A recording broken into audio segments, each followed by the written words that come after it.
All right, on the debate on the SARS sustained media reports, we're joined by Luther Lebelo, SARS Group Employee Relations, and Tsepo Khadima is a political analyst. Moyane Lemanyi is founder of the Decolonization Foundation. The number is on the screen, and you're welcome to participate as well. Gentlemen, thanks so much for your time. Luther, just give us the context and why you felt the need to issue the statement. Yeah, we've made an observation as SARS, and we came to the conclusion that there is a concerted effort by particular media houses to taint the character and the image of the SARS commissioner. The latest one being the one that came from the Mail and Financial Mail, creating an impression that Commissioner Moyane is breaking SARS. So it has two elements. One, it means Commissioner Moyane is competent, and the second one means SARS is collapsing, two of which are malicious lies. Facts do not support them. But our mandate is to collect revenue and taxes. And we've been ignoring these allegations, but we're starting to a point where we're seeing that it's concerted, and if we do not start to tell the public the truth, the public might start believing these malicious attacks. Is it safe to assume that this speaks very much of character assassination or defamation, if what Luther is saying is a concern with how the media is portraying Commissioner Tom Moyane? Yeah, I want to preface it by saying that it was Thomas Jefferson who said the presidency is a splendid misery.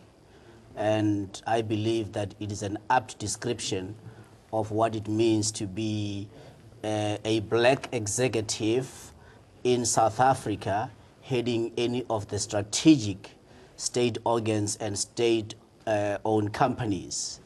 And I think on this panel we can actually attest to that splendid misery when you get appointed. So I'm not surprised by seeing the orchestration of malicious falsehood targeted to impugn the character of Commissioner Moyane in this case. When one looks at really the performance of SARS, they are to be applauded and lauded for what they have achieved. But there seems to be, and I think that this agenda that we're seeing playing out, and particularly supported by, I'm not making an allegation, but supported by one media house, in this case Times Media. I would like to know exactly the shareholders and the executives of Times Media, what they say about this. Sorry to interrupt you, that the media's business is not to manufacture news. You report based on what your sources give you, you corroborate the story, you investigate, you follow a certain trail of evidence. What would the media, or particularly the three media houses that have been listed, what would they have to gain? The opinion cannot be based on fact, and propaganda, if it's falsehood, that is what is fundamentally wrong with it. Propaganda you can propagate, but propagate falsehood. The problem that some of us have with the conduct of these media houses is that they propagate falsehood. And what would they have to gain? Sorry, Tsepo, I just want to get him on. No, look, I think we need to see this for exactly what it is. Two issues here. Firstly, it's a racist agenda. Here is an African that has done something that hasn't been done before. Here is an African that has raised R1 trillion. Media, which is generally white-owned, has got a problem with this success. This is going totally against the narrative, firstly. Secondly, here is an African that is busting corruption, something that they've been holding on to. Now a man that is doing this and busting corruption is now being persecuted by media. I think this must be seen for what it is. What this is, it's a ploy to ensure that Commissioner Moyane is removed from his position. Yeah. The next onslaught, I can tell you now, this is how this is going to play. Before you interrupt, this is how this is going to play. The next thing, they're going to go to the Minister of Finance and say, Minister, what is happening at SARS? Please intervene. Please suspend this man so that there can be peace and calm in SARS. Some turmoil which they've created themselves, they're going to want the minister to intervene, they're going to want the minister to suspend the commissioner. Are these concerns shared in SARS, Luther? Yes, we do share the concerns. When the Commissioner Moyane in April issued a statement after our results, he made those comments to the effect that we have reached a point as SARS where we're starting to feel that this is about living in a country where it becomes a sin for an African to succeed in some institutions that are meant for other people. So we share the view. And I can give you a background. So if you had to go back to and Google the newspapers, when Commissioner Moyane was appointed from Correctional Services, the same media applauded him. And they said this man has got a master's in economics, which they don't talk about, which he has. And they said SARS is now going to be in good hands. The moment they start questioning certain things, which because we know is the alleged rogue unit, of which we know that there were people who went to him and confessed to have been in exchange of over 950,000, which led him to go and open a case with the police. And we want to be very clear, the commissioner never opened a case against the Minister of Finance. People walked into his office and alleged that they actually confessed a crime that involves money. And the legal opinion that we sought said, Commissioner, if you don't open a case against this, it will put you in trouble. And we opened a case, and the case is going. And that is now used against him. The issue about the rogue unit was not started by him, was instituted by the commissioner, Deputy Commissioner Pillay. When he came in, he found a report, we acted on the report. So the problem that we think happened is that he happened to touch the wrong people. And when you touch the wrong people in South Africa, then you pay a price. So we're sharing that view as well. All right, so won't you just unveil or pierce the veneer for us as to who these people are? Look, maybe we don't want to get there because then we'll be behaving like the media, making allegations without facts. But it's becoming clear to us that let me give an example. So when he took over after taking action and suspending some people, so you've got this narrative that when he suspended some people who were under attack, he was under attack, he was called names. Today he's accused of, on others he's forced to suspend. So you can see that there is a selective amnesia when it comes to this conduct. So when he took over, the economy was doing very, very bad. We were told by the media that this man is so incompetent, we're not going to achieve the targets. We achieved over 4.7 billion, which was not recorded anywhere. The following year, there was an effort with the media to say this man is corrupt. He became the first one to break the $1 trillion and getting the target. Are those stories not told? No, those stories are not told. The stories that we are told is the one that is told by this journalist, which Miriam, Natasha Miriam. In fact, if you observe Natasha Miriam, you'll conclude that she has been given a mandate by these powerful forces to say your job is to wake up early in the morning and find something that attacks Moyane. And that's why we're mentioning these newspapers, because we're reaching a point where we cannot allow few people with some agendas to continue to attack such a critical institution of state, which is making this country run. We're making a point in our statement that, in fact, if we didn't collect this $1 trillion, because your collection service confirms the strength of the country. When the rating agencies see us collecting $1 trillion and beating the target, helps them to see a country that is running. So we're also claiming there that, in fact, unlike this narrative of celebrating others, it is SARS that has been in the core of the rating agencies not downgrading us. But the media doesn't say that.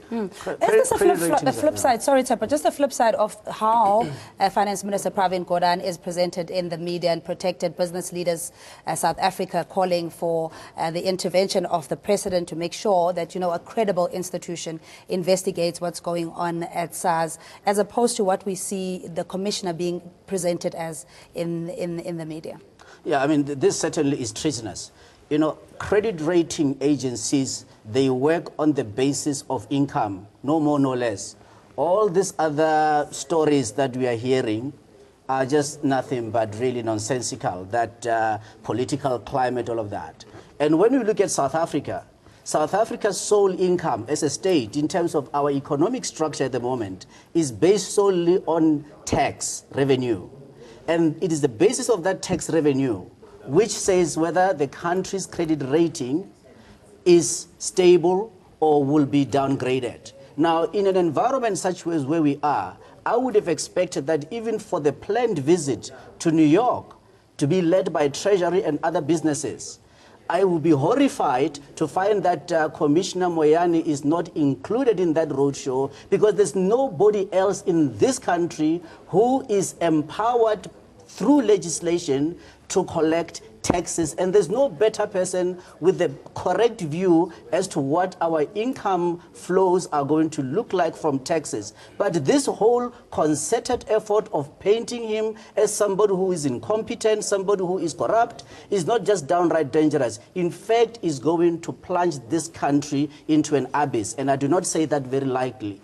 It is high time that South Africans, by and large, we need to now stand up and start to not only condemn, but find out what sort of action can be taken against these irresponsible media houses that paint, and unfortunately, they paint black executives, as Mr. Moyane says, that anybody who is black is by implication already a suspect, and that person is incompetent and corrupt. All right. And it is really unfortunate. It is tragic, actually, that we should be sitting here and all the time be looking at the slaughter of black executives against the success. And as we've seen in this case, we are talking about Commissioner So he's being Moyane. punished, sorry to... he's been punished He's for doing being right. punished for outperforming the Absolutely, economy, absolutely. for essentially shutting up his detractors and critics.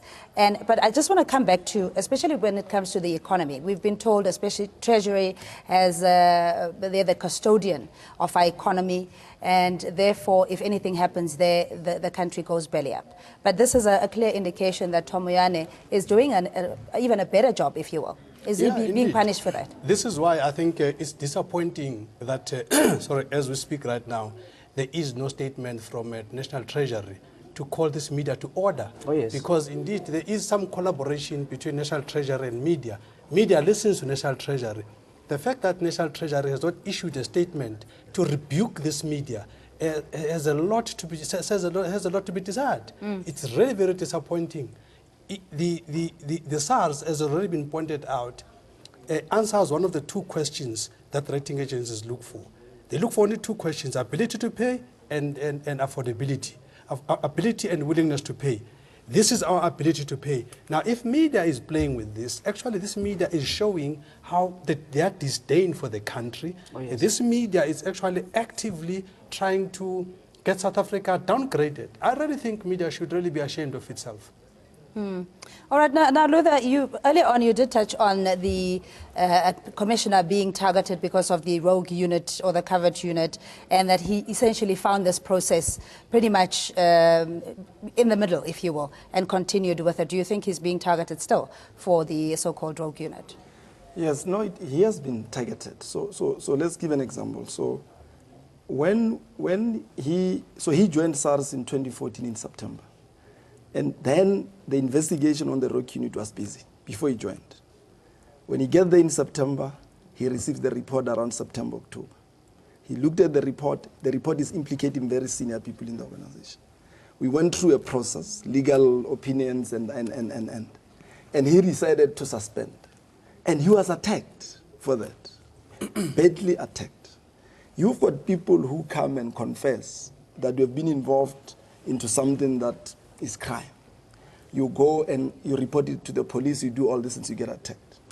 Now, when the issue, that what is in the media, which we speak about, we issued a media statement last week, you didn't know because the media will never publish it. We're having the discussion now, you know. We're glad, so, no, but I'm just saying, let's also be fair, because we need to find a balance. If you have a particular gripe with certain media houses, that needs to be focused there. Yeah, no, I'm talking about those media. Yeah. I'm saying those media won't publish it. No, I was just feeling a little bit I'm under saying attack. those media won't publish it because it's against You are the narrative. alternative media. Yes. So yes. They are making a narrative that says, Mr. Moyane received the report in May, he did nothing, and he only suspended when the newspapers speak.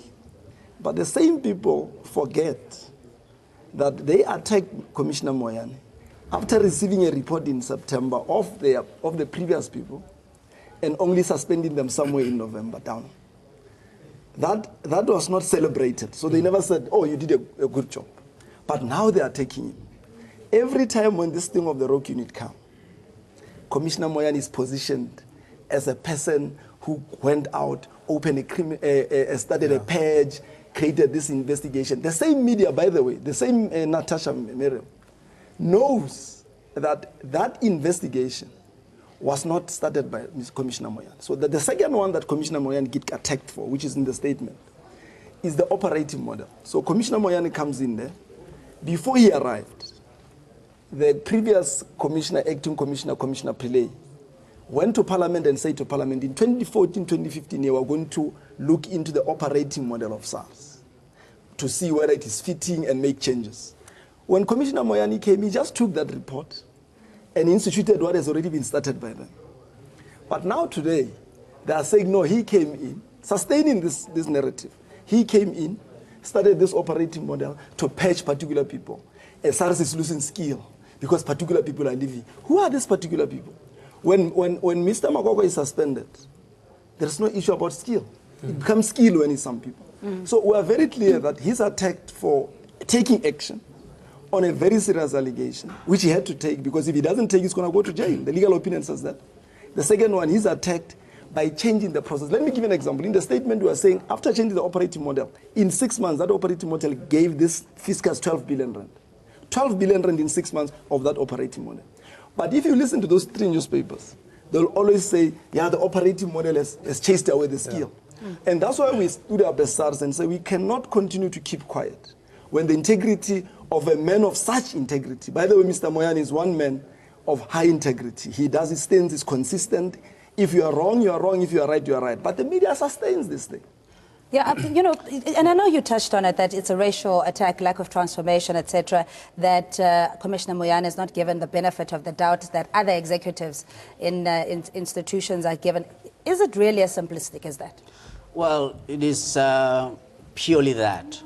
But also, on the other hand, we have to see this in the light of a much more concerted, sinister attack on the sovereignty of South Africa. There are hidden voices, or rather forces, that are determined, that are hell-bent to bring this country down.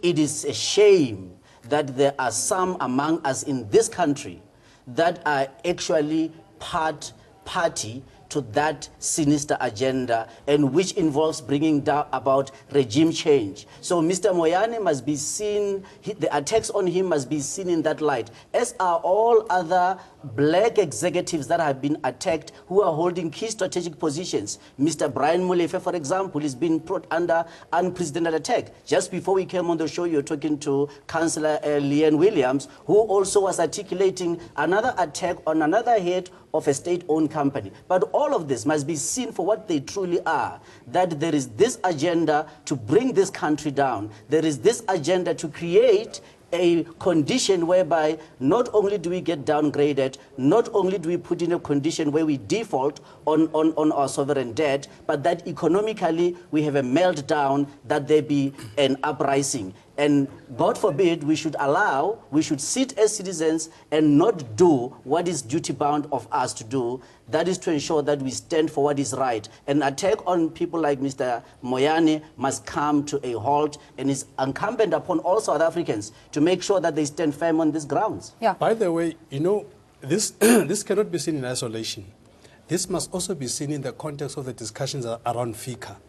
And we must know how FICA gets its information. How FICA gets its information is through media. So what they're doing now, they are busy painting Moyane black, so that the FICA people can then sit there and say, okay, tick all the boxes, and then before he know, he's a politically exposed person that has got to be looked at differently and all that. This is all part of a conspiracy. This is why this FICA thing has got to pass the constitutional muster, because it can be manipulated, it can be abused to target people that are not pushing the narrative that what monopoly capital is looking for. Okay, but just please explain in terms of, again, the report saying that SARS was under pressure and succumbed to this pressure in dealing with the Jonas Makwakwa issue. Had it not been the case, this would have probably been stagnated.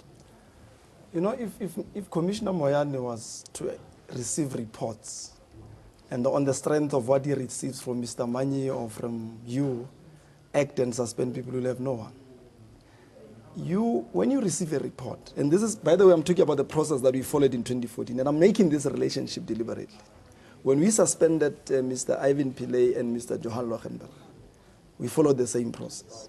Commissioner Moyane receives a report from the Sikakani Commission, which was instituted by Mr. Pillay. Yes. The commission made allegations. Now it's in public. If you go to the website, you'll find it. And it makes all those things. It says there was a rogue unit that was run illegally, it was taping people illegally, it was doing illegal things, and all these things. And it committed a crime. Now, on the basis of that, Commissioner didn't, the following day, just wake up and suspend everybody. He goes through scrutiny, check the legal opinions, talk to people, do all this, satisfy himself. Because when you make a decision to suspend anyone, it's a very powerful decision. The same process that he followed. And by the way, during that time of Deputy Commissioner Pillay, and there were Sunday Times and all these people were running the stories every Sunday. They were running them every Sunday. And then he did the same with this one. He went through the process. We issued a statement last week that when he received this, in the first place he went was to go to FIG. He went to FIG and said to FIG, I've received this report from you, guide me. After all the process that have been went, then the issue became released. We are even suspecting that people knew that maybe this suspension will happen, and they ran this media so that they can play the game. Yeah. But Commissioner Moyane was never under pressure from any media. He followed the process. He was going to make that decision on that day. We're going to leave it there. Thanks so much, Luther, for your time. Luther Lebelo is a SARS General or Group Employees Relations Manager. Is that manager? Yeah, group executive. I know titles are a very touchy issue in this country. I have to get it right. Quite. Thanks so much. Okay. And Tsepo Khadima is a political analyst. Moyane Lemanyi is the founder of the Decolonization Foundation. Thanks indeed for your time. We'll take a quick ad break. We'll see you shortly.